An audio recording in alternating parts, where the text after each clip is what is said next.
Hello मेरे प्यारे विद्यार्थियों और शुभ चिंतक, आप सबका एक बार फिर से स्वागत है। यहाँ पे मैं हूँ भरत कुमार और आपको यहाँ पे पढ़ा रहा हूँ KP college of arts and science की यूट्यूब क्लास में। ये जो आज का वीडियो है वो बीए सेकंड ईयर के लिए है। अब बीए सेकंड ईयर के लिए स्पेशली आप ध्यान रखेंगे फर्स्ट पेपर है। फर्स्ट पेपर में जो चैप्टर है जो हम पढ़ रहे हैं आज वो है स्विट्जरलैंड की संघात्मक व्यवस्था। ये ध्यान रखना है, संघात्मक व्यवस्था, संघ। बिल्कुल, इससे जस्ट पहले जो वीडियो था उसमें हमने अमेरिकी संघीय व्यवस्था के बारे में जाना था और ये स्पेशली जाना था कि अमेरिका में संघीय जो व्यवस्था है उसके कौन कौन से आधारभूत तत्व है, बहुत अच्छे से हमने जाना था। तो फिलहाल हम यहाँ पे देखते हैं तो स्विट्जरलैंड के संविधान को अगर हम देखें तो दो अलग अलग बना था, लेकिन वास्तव में जो वर्तमान में जो संविधान बना है, वर्तमान में जो स्विट्जरलैंड में संविधान बना है वो 1998 में बना है और 1999 में लागू हुआ है। ठीक है, तो इस दौरान वहाँ के जो संविधान निर्माता और जो लोग थे उन्होंने सोचा कि इस स्विट्जरलैंड को हम क्या रूप दें, राज्य मंडल, हम क्या राज्य मंडल बनाएं या एक संघ का रूप दें, कौन सा रूप दें, क्योंकि वर्तमान में 23 कैंटन है। 23 कैंटन का मतलब मैं आपको बताना चाहूँगा कि 23 कैंटनों से मिलकर, अब देखो हम सिंपल से यहाँ पे बात करें, कैंटन अगर आप नहीं समझ में आ रहा है तो कैंटन को हम कहेंगे राज्य। तो वहाँ पे कितने राज्य हैं? 23 राज्य हैं और यहाँ पे राज्य ने क्या करने को कैंटन कहा जाता है। क्या कहा जाता है? कैंटन। कितने कैंटनों की संख्या वहाँ पे? कैंटनों की संख्या है 23। तो अब वहाँ पे ये कहा गया है कि हम क्या करें, हम संघ का रूप दें इसको या राज्य मंडल का रूप दें, क्योंकि सिंपल सी एक थ्योरी है कि अगर हम बात करें कि अगर स्विट्जरलैंड को राज्य मंडल का रूप दिया जाए तो राज्य मंडल की एक चीज़ ध्यान रखना है कि राज्य मंडल के अंतर्गत जो जितने भी राज्य होते हैं, यानी यहाँ पे कैंटन है तो सबको बराबर अधिकार होगा। तो यहाँ पे कोई केंद्र व्यवस्था नहीं होती है। केंद्र व्यवस्था मतलब कोई संघ सरकार नहीं होगी, तो सभी राज्यों के पास बराबर व्यवस्था रहती है, तो इसलिए केंद्रीय व्यवस्था का अभाव रहता है।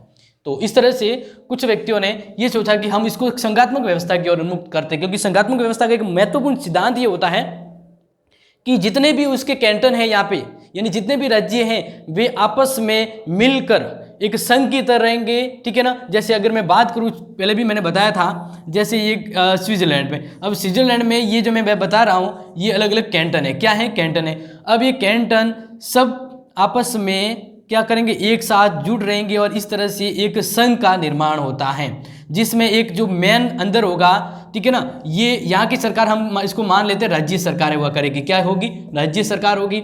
और जो ये बीच वाला होगा जिसको हम कहेंगे केंद्र सरकार। क्या कहेंगे? केंद्र सरकार। तो इस तरह से विभिन्न कैंटनों से मिलकर एक संघ का निर्माण होता है और ये व्यवस्था यहाँ पे अपनाई गई है, जिसमें राज्यों को पूरी तरह से उनकी स्वतंत्रता अधिकार दिए गए हैं, लेकिन एक व्यवस्थित और शक्तिशाली रूप है वो संघीय व्यवस्था में केंद्र को दिया गया है। जैसे आपको पता होगा, बिल्कुल हूबहू हम बात करें भारत की व्यवस्थाओं को देखें तो भारत के अंदर संविधान ने पहले से व्यवस्था की है, तो भारत एक तरह से संघात्मक रूप की तरह है, क्योंकि संविधान ने शक्तियों का बंटवारा किया हुआ है। बहुत हद तक जो शक्तियां हैं वो राज्यों के पास है और सर्वोच्च हैंडलिंग यानी नेतृत्व है वो केंद्र सरकार को दिया है, क्योंकि इस संविधान ने सर्वोच्च शक्ति एक तरह से अगर देखें तो अपने केंद्र सरकार के पास है।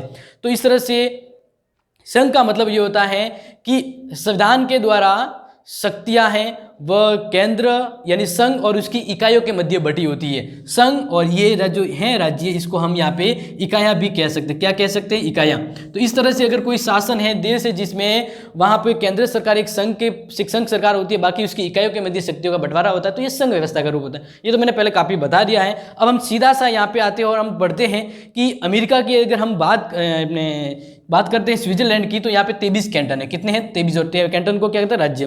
तो अब हम स्पेशली एग्जाम में आने वाला प्रश्न ये है कि स्विट्जरलैंड की संघात्मक व्यवस्था के आधारभूत तत्व कौन से हैं, यानी ऐसे कौन कौन से तत्व हैं उनके संविधान में जो इशारा करते हैं कि जो स्विट्जरलैंड है वो संघात्मक राज्य है। क्या है? एक संघात्मक देश है। तो बिल्कुल आपको ये चीज़ समझ में आ गई होगी। अब हम आगे बढ़ते हैं सीधा, और यहाँ पे आपको देखेंगे, ये मैं मिटाऊंगा नहीं क्योंकि इससे आपको थोड़ा सा क्लियर रहेगा। तो अब हम देखते हैं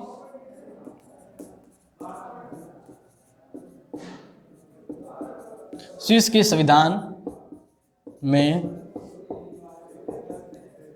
संघात्मक व्यवस्था, संघात्मक व्यवस्था, ठीक है ना। हम बात करें संघात्मक व्यवस्था के आधारभूत तत्व,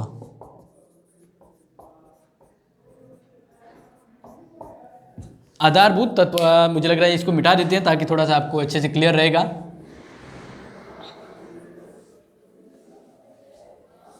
और ये चीज़ आपको यहाँ से मैं जब भी पढ़ा रहा हूँ तब इस पर ध्यान रखना, जब भी कंफ्यूज हो जाओ कि तो हम ये पढ़ रहे हैं संघीय रूप पढ़ रहे हैं। क्या पढ़ रहे हैं? संघीय रूप पढ़ रहे हैं। किसका संघीय रूप पढ़ रहे हैं? स्विट्जरलैंड का, ठीक है ना। तो स्विट्जरलैंड में संघात्मक व्यवस्था है, तो इसको हम समझते हैं एज अ पॉइंट के रूप में। तो सबसे पहला जो तत्व है, यानी जो तत्व संविधान है, इनके संविधान में वर्णन है।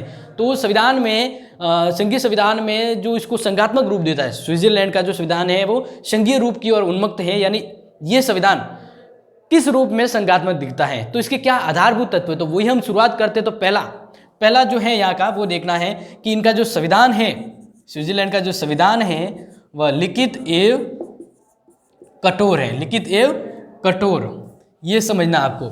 स्विट्जरलैंड का जो संविधान है वो लिखित और कठोर संविधान है। अब इस चीज में ध्यान रखिए, जहां पे भी जिस भी देश की व्यवस्थाओं को देखें, अगर उस देश का संविधान लिखित रूप में है और कठोर है, तो ये एक तत्व है जो इशारा करता है कि यहाँ पे संघात्मक व्यवस्था का एक लक्षण मौजूद है। बिल्कुल आपको ये ध्यान रखना है, क्योंकि जब मैं पढ़ाता हूँ और मैं क्लास में हूँ तो आपको बिल्कुल निश्चिंत होकर, कहता ना, एकदम अच्छे से पढ़ना है, क्योंकि चीज़ें आपको तभी समझ में आएगी जब आप निश्चिंत और शांत होकर बैठे हैं। और रहता है कुछ भी डाउट तो आप ज़रूर कमेंट बॉक्स में मेंशन कर सकते हैं, या कॉलेज से संपर्क कर सकते हैं, वाया मीडिया मुझसे संपर्क कर सकते हैं। लेकिन जो पढ़ाया जा रहा है ना, वो आप मिसअंडरस्टैंडिंग नहीं करेंगे, ये मैं कहता हूँ। और जब मैं पढ़ा रहा हूँ तो बिल्कुल भी कंफ्यूज नहीं होना और आराम से निश्चिंत होकर बैठ के समझना है। ओके, तो अब हम देखते हैं कि स्विट्जरलैंड का संविधान है वह लिखित है। बिल्कुल इनको एक अपने कह सकते हैं कि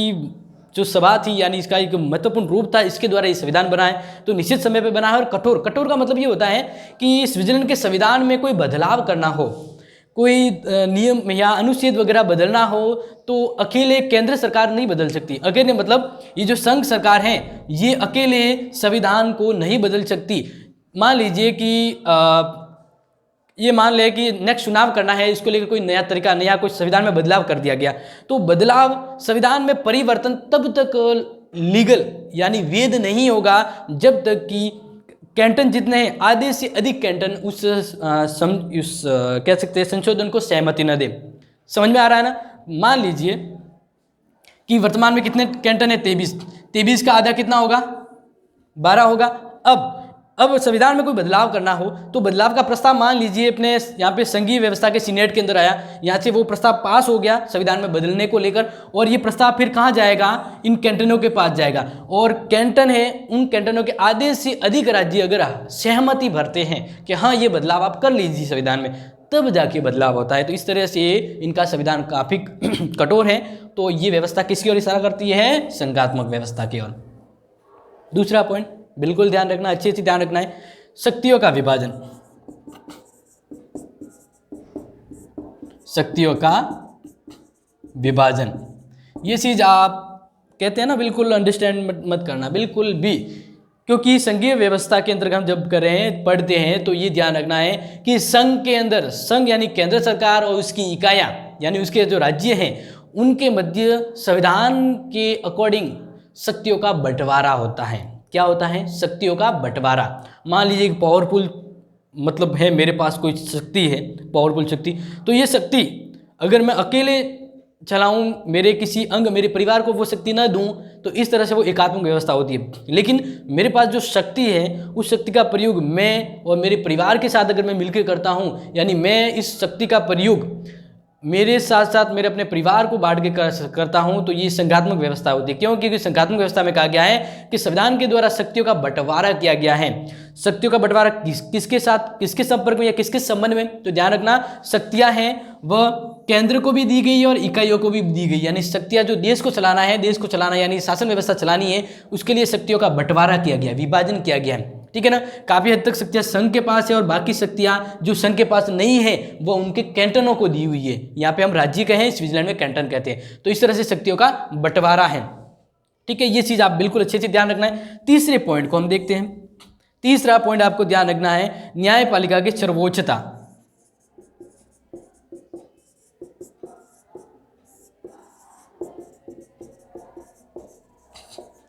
बिल्कुल प्यारे विद्यार्थियों, ये बिल्कुल नहीं भूलना है कि जब भी किसी भी देश की अगर बात करें, अगर वहाँ पे संघात्मक व्यवस्था है तो उसका एक तत्व ये होता है कि वहाँ पे जो न्यायपालिका होती है वो सर्वोच्च होती है। सर्वोच्च के अलावा हम एक शब्द और जोड़ते हैं यहाँ पे, वो होती है स्वतंत्र। क्या होती है? स्वतंत्र। ठीक है ना। वहाँ की कार्यपालिका, व्यवस्थापिका जो भी काम करती है उससे न्यायपालिका अलग होती है, क्योंकि न्यायपालिका न्याय व्यवस्था और संविधान की रक्षक होती है। ध्यान रखेंगे, न्यायपालिका सर्वोच्च होती है न्याय को लेकर और संविधान की रक्षा को लेकर। तो स्विट्जरलैंड में जो न्यायपालिका है उसे आम लोगों के अधिकार और संविधान की सुरक्षा रक्षा को लेकर महत्वपूर्ण बनाया गया है। ठीक है ना। तो यहाँ पे मैं एक लाइन पढ़ना चाहूँगा कि न्यायपालिका संविधान की रक्षा, उसकी व्यवस्था करने का कार्य करेगी। यदि संघ और इकाइयों की ओर से अपने कार्यों द्वारा कानूनी व्यवस्था की अवहेलना की जाती है तो संघ या इकाइयों के ऐसे कानूनों को जो संविधान के विरुद्ध हैं उसको अवैध घोषित कर सकती हैं। बिल्कुल बिल्कुल एकदम सही बात कही है। जैसे मान लीजिए मास्क, अब मास्क का एक नियम बना दिया कि आप 24 घंटे मास्क पहन के घूमेंगे, तो ये तो बिल्कुल गलत है और ये लोगों के अनुकूल भी नहीं है। और इस तरह से तो आप लोगों की स्वतंत्रता, उनके जो भी प्राइवेसी, उनको उल्लंघन करते हैं। तो ये संविधान को भी दखल देने वाली व्यवस्था होगी, क्योंकि संविधान का स्रोत जनता है। तब न्यायपालिका होती है वो इस तरह के सरकार के कानूनों को जांच करती है और बिल्कुल अगर इलीगल, गलत तरीके से कानून बनाए हैं तो उन कानूनों को रद्द कर दिया जाएगा। और यही होती है सर्वोच्च न्यायपालिका का पावर। और इस तरह से वह संविधान की रक्षा करती है और वहाँ के लोकतंत्र की जो प्रणाली है उसको भी सुरक्षित रखती है। तो आपको ध्यान रखना है कि जो नवीन संविधान बना है, इन नवीन संविधान का एक अनुच्छेद है जो आप ध्यान रखेंगे, अनुच्छेद 189 की जो उपधारा है, उपधारा 2 के अंतर्गत कहा गया है कि राज्यमंडल या कैंटनों के बीच, मतलब जो कैंटन इनके राज्य हैं, इनमें परस्पर उत्पन्न होने वाले विवादों का निर्णय सर्वोच्च न्यायालय करेगा। जैसे भारत में भी होता है, 2 या 2 से अधिक राज्यों के बीच कोई विवाद हो रहा है तो उसका निपटारा है वो संघीय न्यायालय करता है। तो ये आधारभूत तत्व हो गया। नेक्स्ट बात करें संघीय व्यवस्था के आधारभूत तत्व स्विट्जरलैंड की, तो नेक्स्ट विशेषता आ जाती है उच्च सदन में इकाइयों का समान प्रतिनिधित्व।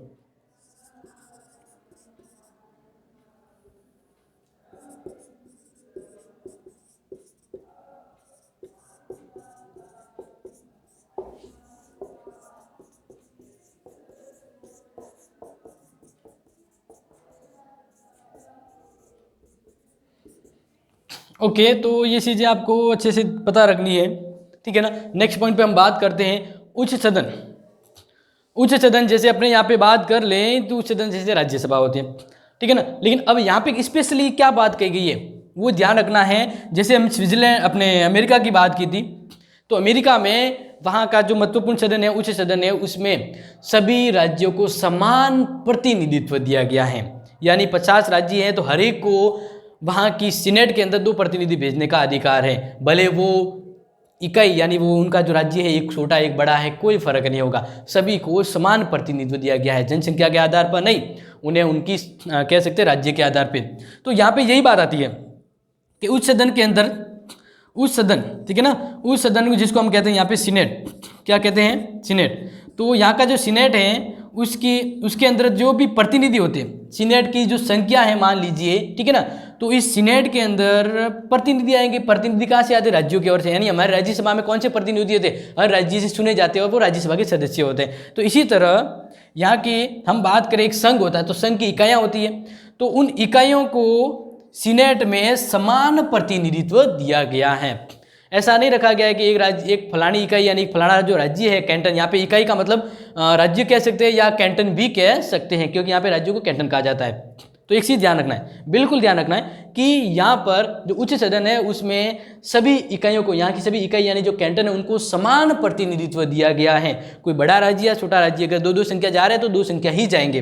बस सर एक चीज़ ध्यान रखना है, यहाँ पे इकाई यानी जो राज्य हैं उनको यहाँ पे कैंटन कहा जाता है। क्या कहा जाता है? कैंटन। और एक होता है अर्ध कैंटन। क्या होता है? अर्ध कैंटन। तो ध्यान रखना है, जो कैंटन है उसमें से तो 2 प्रतिनिधि जाएंगे सीनेट के अंदर, लेकिन अर्ध कैंटन है वहाँ से कितने प्रतिनिधि जाते हैं? 1। ये फिक्स रखा गया, क्योंकि आज अर्ध कैंटन है ना, पूरा मतलब कैंटन यानी पूरा राज्य नहीं है। तो इस तरह से हर एक राज्यों के समान प्रतिनिधित्व दिया गया है और ये उच्च सदन में दिया गया। और ये व्यवस्था, ये विशेषता संघात्मक व्यवस्था की और ये अमेरिकी संविधान में और स्विस की संघीय व्यवस्था के एक महत्वपूर्ण तत्व भी हैं। नेक्स्ट बात करते हैं, बहुत इंपॉर्टेंट और अलग बात आएगी आपके सामने बिल्कुल। जैसे आपने देखा होगा इखरी नागरिकता के बारे में, भारत में संविधान के द्वारा भारत के लोगों को इखरी नागरिकता दी गई है, बिल्कुल दी गई है। अब हम बात करें दोहरी नागरिकता। दोहरी नागरिकता अमेरिका के अंतर्गत, ठीक है ना। तो अमेरिका में दोहरी नागरिकता है। दोहरी नागरिकता मतलब एक तो अमेरिका का जो संघ क्षेत्र है वहाँ से यानी संघीय, यानी एक तो अमेरिका की नागरिकता मिलेगी, दूसरा अमेरिका के अंदर जो राज्य हैं उसकी भी नागरिकता मिलती है, तो दोहरी। लेकिन अब एक इंटरेस्टिंग बात यहाँ पे आती है कि स्विट्जरलैंड के अंतर्गत एक नागरिक को तिहरी नागरिकता प्राप्त है। कितनी नागरिकता प्राप्त है? तिहरी। अलग है कि नहीं? क्योंकि दोहरी नागरिकता तो हमने पढ़ी है, लेकिन स्विट्जरलैंड के अगर हम बात करें अपने स्विट्जरलैंड देश की, तो यहाँ पे इनके लोगों को तिहरी नागरिकता प्राप्त है। कितनी है? तिहरी नागरिकता प्राप्त है। तो कुछ एक जो डिटेल यानी हम बात करें पॉइंट, तो आप ध्यान रखना, जो इंपॉर्टेंट लगे ना आप लिखते जाइएगा। लिखना बहुत ज़रूरी है, क्योंकि बिना लिखे चीज़ें आप में बेहतर नहीं हो सकती है। तो नेक्स्ट बात करते हैं इनके छठा पॉइंट,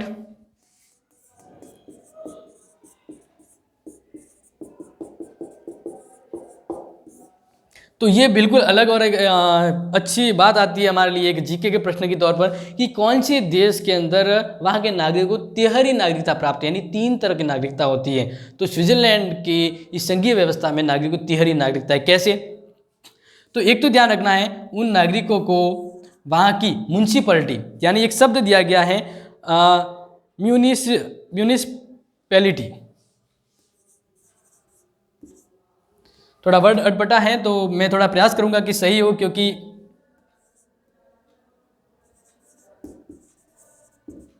म्यूनिसिपैलिटी अगर हम अपने यहाँ पे कहते तो म्यूनिसिपालिटी, क्या कहेंगे? म्यूनिसिपालिटी। तो एक तो मतलब मान लीजिए कि ये एक हो गया संघ, यानी खुद संघ, इसके अंदर ये इसके कैंटन है। अब इसके अंदर वापस म्यूनिसिपालिटी होती है। क्या होती है? इनके अंदर हर कैंटन के अंदर म्यूनिसिपालिटी होती है, ठीक है।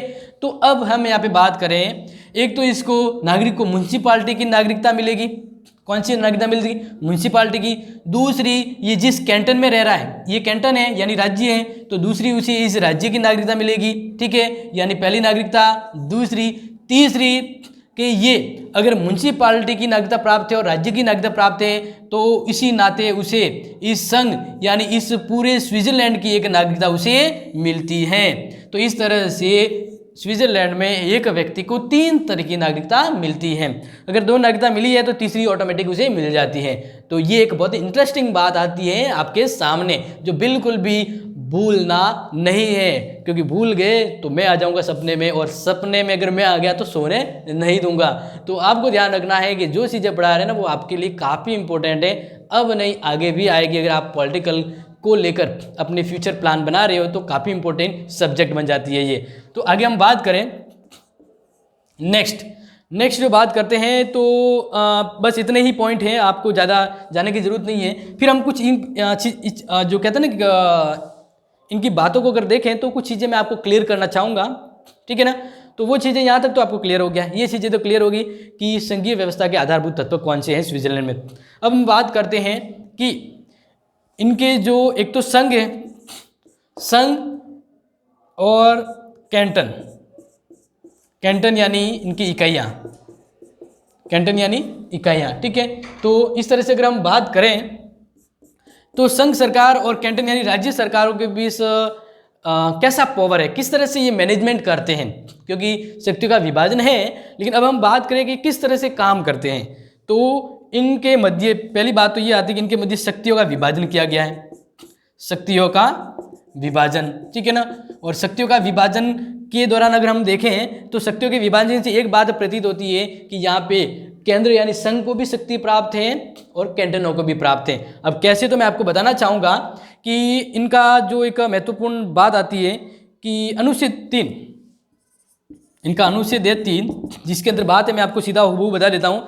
संघीय संविधान की सीमा के अंतर्गत कैंटन, संघीय संविधान की सीमा के अंदर जो कैंटन है, ये संघीय सीमा है, इसके अंदर जो अलग अलग कैंटन है, इन कैंटनों को संपूर्ण प्रभुत्व संपन्न प्राप्त है, यानी ये अपने राज्य अपने कैंटन में पूरी तरह से स्वतंत्र है, ठीक है। वे उन सभी अधिकारों का प्रयोग करते हो, ये कैंटन, ये बाकी और भी कैंटन है, ये अपने अधिकारों का वह पूर्ण प्रयोग करते हैं वह उन यानी वो शक्ति ये पूरी तरह से उपयोग करेंगे जिस पर संघ यानी इसका अधिकार नहीं है, यानी संविधान के द्वारा जो शक्ति इसको सौंपी गई है, ठीक है ना, उसके अलावा जो शक्तियां हैं वह इन कैंटनों को प्राप्त है, इनको सर्वोच्चता प्राप्त है, ठीक है ना। तो इस तरह से शक्तियों का विभाजन किया गया है, ये चीज़ आपको ध्यान रखना है। तो इनके शक्तियों का विभाजन 3 तरह से किया गया है, इनके शक्तियों का विभाजन 3 तरह से किया गया है। जैसे भारत में भी है, संघीय सूची है कि नहीं, भारत में भी है, तो संघीय अधिकार कहेंगे हम, यहाँ पे क्या कहेंगे, जैसे भारत में शक्तियों का विभाजन किया गया है संघ सूची, समवर्ती सूची, राज्य सूची, तो वैसे ही यहाँ पे संघीय अधिकार है। दूसरा यहाँ पे हम बात करें तो समवर्ती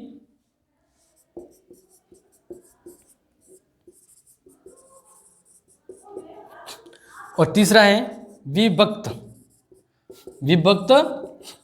अधिकार। तो इस तरह से इनके शासन व्यवस्था को चलाने के लिए जो शक्तियां हैं इनका बंटवारा किया गया है।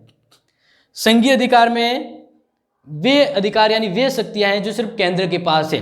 बड़े बड़े स्तर की जो महत्वपूर्ण शक्तियों को हम जैसे बात करें कि संघीय अधिकार में क्या ऐसी है, तो मैं बताना चाहूँगा कि देश की सुरक्षा, सैनिक व्यवस्था, डाक तार, टेलीफोन, रेल मार्ग, यातायात, ठीक है ना, शिक्षा व्यवस्था, मुद्रा सामग्री, प्रिंटिंग वगैरह, तो ये जो इसके संबंध में कानून व्यवस्था या इसका कंट्रोलिंग करने का जो पावर है वो स्विट्जरलैंड की संघीय सरकार के पास पावर आता है। अब समवर्ती के पास क्या शक्ति है, यानी इनको क्या शक्तियाँ दी गई है, तो ध्यान रखना है कि प्रेस पर नियंत्रण, उद्योगों पर नियंत्रण, नियमन, बैंक व्यवसाय, इस तरह के काफ़ी हैं। तो यहाँ पे हम बात करें कि किसी विषय पर दोनों के मध्य मतभेद हो जाए तो संघीय व्यवस्था मान यहाँ में होती है, इसको ध्यान रखना है। इसके अंतर्गत जो अधिकार जो कानून आते हैं इस पर ये समवर्ती कानून अधिकार बनाएगी, यानी इसके अंतर्गत राज्य कानून बनाएगा। कौन बनेगा, राज्य और केंद्र दोनों। जैसे आपको पता है समवर्ती सूची के अंतर्गत वे शक्तियां हैं जिस पर कानून केंद्र भी बना सकता है, यानी संघ सरकार भी बनाएगी और राज्य सरकार भी बनाएगी। लेकिन केंद्र राज्य के द्वारा बनाया गया एक विषय पर विवाद हो जाए किसी कानून व्यवस्था को, तो उस मान लीजिए जैसे कोई कानून है, ये जो इस पर कानून बनाना है, ये मान लीजिए कोई भी मसला है जिस पर कानून बनाना है, तो इस पर केंद्र ने भी कानून बनाया और वहाँ के कैंटन राज्य ने भी बनाया, तो किसका कानून प्रभावी रहेगा, तो संघ का। किसका, संघ का प्रभावी रहेगा। तो ये समवर्ती सूची में वो चित्र दिए हुए वो बातें हैं जो इन दोनों में नहीं है, तो समवर्ती में, और इस पर प्रमुख जो अधिकार है वो अपने संघ का रहता है, लेकिन केंद्र राज्य दोनों बनाते हैं। विभक्त अधिकार के अंतर्गत कहेंगे कि वे शक्तियाँ, ठीक है ना, वे कानूनी व्यवस्था के अधिकार जो समवर्ती सूची के पास नहीं है, ठीक है ना, वे उनके कैंटनों के पास होंगे शक्ति राज्य व्यवस्था संचालन के लिए, ठीक है ना। तो इस तरह से इनमें शक्तियों का विभाजन किया गया है, ये चीज़ आपको ध्यान रखना है। अब हम बात करते हैं कि ये तो हो गया इनके मध्य, दोनों के मध्य यानी केंद्र राज्य के मध्य तालमेल कैसे होता है।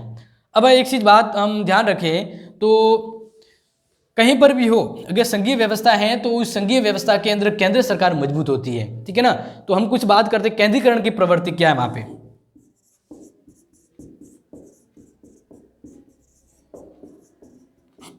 यानी संघीय संविधान में ऐसी कौन कौन सी बातें हैं जिससे वहां पे कैंटन यानी वहां के राज्यों से ज्यादा संघ के पास पावर आ जाता है।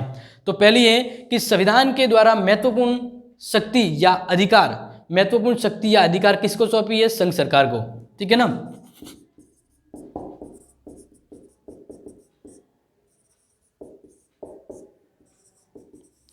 तो जैसे बात करें यहीं पर, तो इसके बाद संघीय अधिकार में शक्ति संघीय सरकार के यानी संघीय अधिकार के अंदर कानून व्यवस्था संघ बनाती है।